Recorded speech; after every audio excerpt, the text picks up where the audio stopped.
How does culture shape the way we talk? How can a simple message be received so differently across cultures? Today, we explore these questions. In this video, we will uncover how cultural values, social structures, worldviews, and ideologies shape our communication with one another. Let's start with the core foundation, which is values. Values are a set of beliefs about what is considered important or unimportant, good or bad, and right or wrong. These beliefs strongly influence what actions people take, when and how they take them, and with whom they choose to engage. Values differ significantly around the world.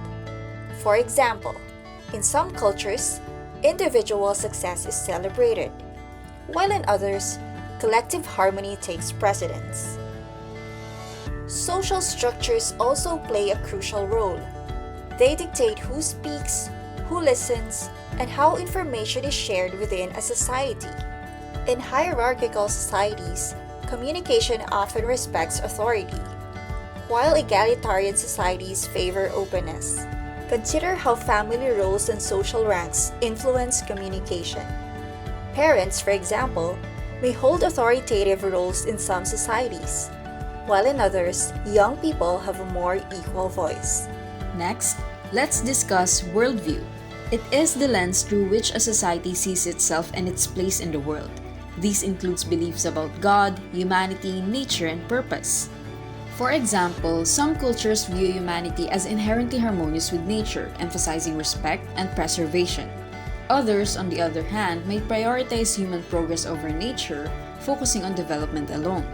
Worldview impacts both verbal and nonverbal communication styles. For instance, direct communication is more prevalent in cultures where individual expression is prized, like in the United States or the Netherlands, while indirect communication is more common in societies that prioritize social harmony, such as in Japan. Similar to worldview, another factor that shapes culture is ideology. While ideology and worldview may sound the same, the key difference is that ideology is more focused on political, social, and economic aspects, whereas worldview is much broader as it also encompasses concepts of reality, morality, and purpose. The most notable aspect that sets ideology apart from the other three when it comes to influencing culture is that it is much more direct and overt in doing so, while the other three are more subtle, more nuanced, and feel more natural. Ideologies have varying views on what society should look and be like, culture and communication included.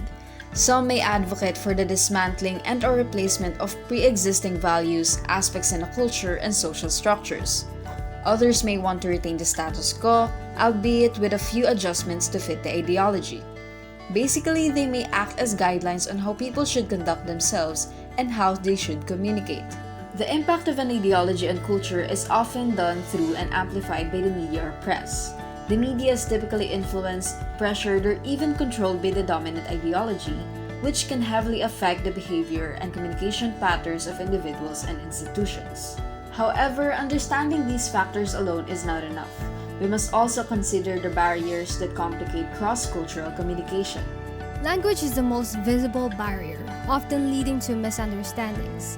Even among those who speak the same language, cultural nuances create challenges. For instance, British and American English differ in slangs and expressions. Beyond language, stereotype can cloud perceptions.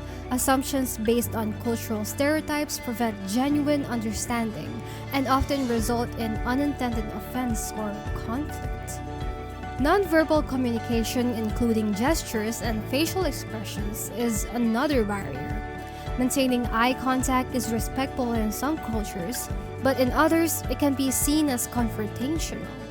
Additionally, certain hand gestures may have completely different meanings across cultures. However, there are many ways to overcome these barriers. We can employ strategies like active listening, cultural training, and avoiding assumptions. Let's explore how each of these techniques can foster understanding. Active listening means focusing on the speaker without forming judgments, asking clarifications, and respecting the other person's perspectives. It is a simple yet critical step that allows a person to learn about a culture without dispelling any misconceptions in real time. Cultural training is a more advanced measure that involves an in-depth learning of a wide range of a culture's aspects, such as norms and traditions. This is done to avoid cultural misunderstandings, recognize and understand differences, and to more effectively communicate with people from a certain culture. Avoiding assumptions is simply approaching an individual without any prejudice about them and their culture. This allows the possibility of being open to learn, which would lead to a more inclusive environment and more effective communication. By overcoming barriers to communication, we can gain new insights and perspectives to new people and cultures, have more fruitful and stronger relationship with our peers, and can change the way we interact with the world as a whole. In conclusion, culture is a strong influencer on social interactions and communication. Culture itself can be derived from and is an amalgamation of values, social structures, worldviews, and ideologies, with each one affecting how we speak, think, act, and see the world. Each culture has different beliefs, customs, lifestyles, traits, and habits that vary wildly from others. No culture is necessarily right or wrong from other cultures. However, there is always the possibility that certain facets of a culture can be seen as offensive or may be misinterpreted or be presented without prior context, leading to prejudices, bias, and stereotypes. Therefore, it is crucial that we overcome the hurdles of cross-cultural communication to prevent such prejudices and to have a more open, tolerant, and harmonious world.